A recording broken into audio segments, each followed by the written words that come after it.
അസ്സലാമലൈക്കും എല്ലാവർക്കും നമ്മുടെ പുതിയൊരു വ്ളോഗിലേക്ക് വീണ്ടും സ്വാഗതം. അപ്പോൾ ഇന്ന് കുറച്ച് നേരം വൈകിട്ടാണ് നമ്മൾ വ്ളോഗ് എടുക്കുന്നത് കേട്ടോ.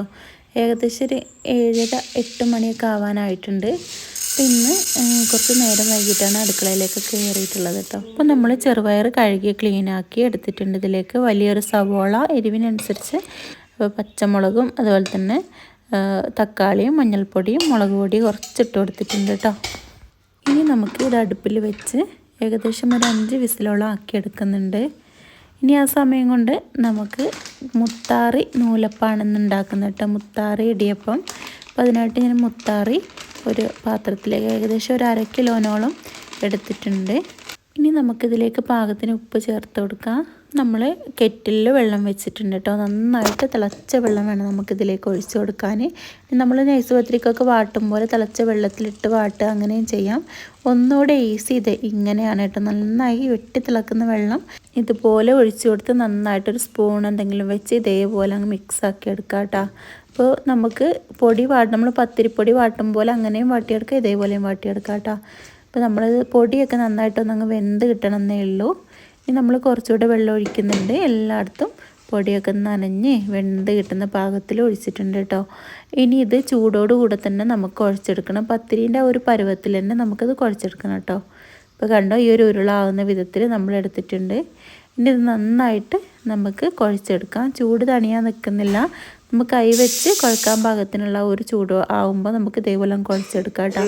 നമ്മൾ നന്നായി കുഴച്ച് സോഫ്റ്റാക്കി എടുത്തിട്ടുണ്ട്. ഇനി നമുക്ക് അതിലേക്ക് തേങ്ങ വേണമല്ലോ ഇടിയപ്പത്തിലേക്ക്. അപ്പോൾ അതിലേക്ക് തേങ്ങ നമുക്കൊന്ന് ചിരവിയെടുക്കാം കേട്ടോ. പൊട്ടിച്ചിട്ടുണ്ട്. ഇനി ചിരവിയെടുക്കാം. നിങ്ങൾ റാഗിപ്പൊടി വെച്ചിട്ട് നൂലപ്പം തയ്യാറാക്കിയിട്ടില്ലേ? ഇല്ലെങ്കിൽ ഇതുപോലെ തയ്യാറാക്കി നോക്കൂ കേട്ടോ. അതുപോലെ തന്നെ പത്തിരീൻ്റെ റെസിപ്പി ഞാൻ കഴിഞ്ഞ വ്ളോഗിൽ ഇട്ടിട്ടുണ്ട്. അപ്പോൾ അത് കാണുകയാണെങ്കിൽ നിങ്ങൾക്ക് പത്തിരി ഇതേപോലെ തയ്യാറാക്കാൻ വേണ്ടി നോക്കാം കേട്ടോ. അപ്പോൾ നമ്മൾ ഇടിയപ്പത്തിൻ്റെ അച്ചിൽ മാവ് നിറച്ചിട്ടുണ്ട് കേട്ടോ. ഇനി നമുക്ക് ഓരോ കുഴിയിലും എണ്ണ പുരട്ടി കൊടുക്കണം, അത് മറക്കരുത്. എണ്ണ പുരട്ടിയിട്ടുണ്ട് ഞാൻ കേട്ടോ. ഇനി ഇതേപോലെ അങ്ങ് തേങ്ങ ഇട്ട് കൊടുക്കാം. നമുക്ക് ഓരോ കുഴിയിലേക്കും ഇതേപോലെ അങ്ങ് അമർത്തി കൊടുക്കാം കേട്ടോ. അപ്പോൾ ഇതേപോലെ കിട്ടും. അപ്പം ഈ ഒരു നൂലപ്പം നിങ്ങൾ തേങ്ങാപ്പാൽ ഒഴിച്ച് കഴിക്കുകയാണെങ്കിൽ നല്ല ടേസ്റ്റാണ്. ഇത് ചിക്കൻ കറീൻ്റെ കൂടെയും ബീഫ് കറീൻ്റെ കൂടെയും കടലക്കറി, ചെറുപയർ കറി എല്ലാത്തിൻ്റെ കൂടെയും നല്ലൊരു കോംബോ ആണ് കേട്ടോ. ഇപ്പോൾ നിങ്ങൾ ഇതുപോലെ നിങ്ങൾ റാഗി വെച്ചിട്ട് തയ്യാറാക്കിയിട്ടില്ലെങ്കിൽ തയ്യാറാക്കി നോക്ക്. ഈസി ആയിട്ട് നമുക്ക് തയ്യാറാക്കാൻ വേണ്ടി പറ്റും. നല്ല ടേസ്റ്റിയാണ്, അതുപോലെ തന്നെ ഹെൽത്തിയാണ്, അത് പറയേണ്ട ആവശ്യമില്ലല്ലോ. അപ്പോൾ ഇതാ നമ്മൾ എല്ലാം തന്നെ ഇതേപോലെ അങ്ങ് അമർത്തിയെടുത്തിട്ടുണ്ട്. ഇതിൻ്റെ മുകളിൽ കുറച്ചുകൂടെ തേങ്ങ ഇട്ട് കൊടുക്കുന്നുണ്ട് കേട്ടോ. ഇഷ്ടത്തിനനുസരിച്ച് തേങ്ങ ചേർത്ത് കൊടുക്കുക. ഇനി ഇത് ആവി കയറ്റിയെടുക്കുക. ഇത്രയേ ഉള്ളൂ. ഞാൻ ഒരുപാട് റെസിപ്പികൾ ഈ റാഗി വെച്ചിട്ട് ചെയ്തിട്ടുണ്ട്. ഇൻഷാ അല്ലാ എനിക്കറിയാവുന്ന റെസിപ്പികളൊക്കെ ഇനി ഞാൻ ചെയ്യാൻ വേണ്ടി നോക്കാം കേട്ടോ. ഇത് കുട്ടികൾക്കൊക്കെ ഇതേപോലെ ഉണ്ടാക്കി കൊടുക്കുകയാണെങ്കിൽ റാഗി കഴിക്കാത്ത കുട്ടികളൊക്കെ കഴിക്കും കേട്ടോ. ഇവിടെ എല്ലാവരും കഴിക്കും.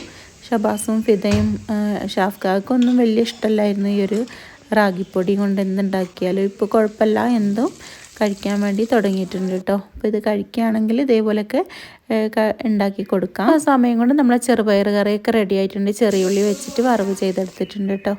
നല്ല ടേസ്റ്റാണ് ഈ ഒരു കറി. ഇങ്ങനെ ചൂടോടെ തന്നെ ഇതെല്ലാവർക്കും കൊടുക്കുകയാണ് കേട്ടോ. ഒന്ന് ചൂടോടെ കഴിക്കുന്നതാണ് ഏറ്റവും ടേസ്റ്റ്. പിന്നെ ഷാഫ്ക്കാക്ക് ഞാൻ ചൂടോടെ തന്നെ കൊടുത്തിട്ടുണ്ടായിരുന്നു. പിന്നെ ഫിദമോളും ഷബാസും വേഗം ചൂടോടെ തന്നെ കഴിച്ചു കേട്ടോ. അപ്പോൾ അതുകൊണ്ടാണ് ഇന്ന് ബ്രേക്ക്ഫാസ്റ്റ് തയ്യാറാക്കാൻ തന്നെ വൈകുന്ന കുട്ടികൾക്ക് സ്കൂളൊന്നുമില്ലല്ലോ, സ്കൂളില്ലാത്ത ദിവസമാണ്. അതുകൊണ്ട് ചൂടോടെ തന്നെ ഉണ്ടാക്കി കൊടുത്ത് ഷാഫ്ക്കാ ടൗണിലേക്ക് പോകുന്നുണ്ട്. പിന്നെ ഇന്നത്തെ വീഡിയോ ചെറിയൊരു വീഡിയോ ആണ് കേട്ടോ. നിങ്ങൾക്ക് എൻ്റെ വീഡിയോയും റെസിപ്പിയൊക്കെ ഇഷ്ടപ്പെടുന്നുണ്ടെങ്കിൽ, നിങ്ങൾക്ക് ഉപകാരപ്പെടുന്നുണ്ടെങ്കിൽ ലൈക്ക് ചെയ്യാനും ഷെയർ ചെയ്യാനും, സബ്സ്ക്രൈബ് ചെയ്യാതെ വീഡിയോ കാണുന്നവരുണ്ടെങ്കിൽ സബ്സ്ക്രൈബ് ചെയ്യാനൊന്നും മറക്കല്ല കേട്ടോ. ഇൻഷാ അല്ലാ അടുത്ത വീഡിയോ ആയിട്ട് പെട്ടെന്ന് വരാം.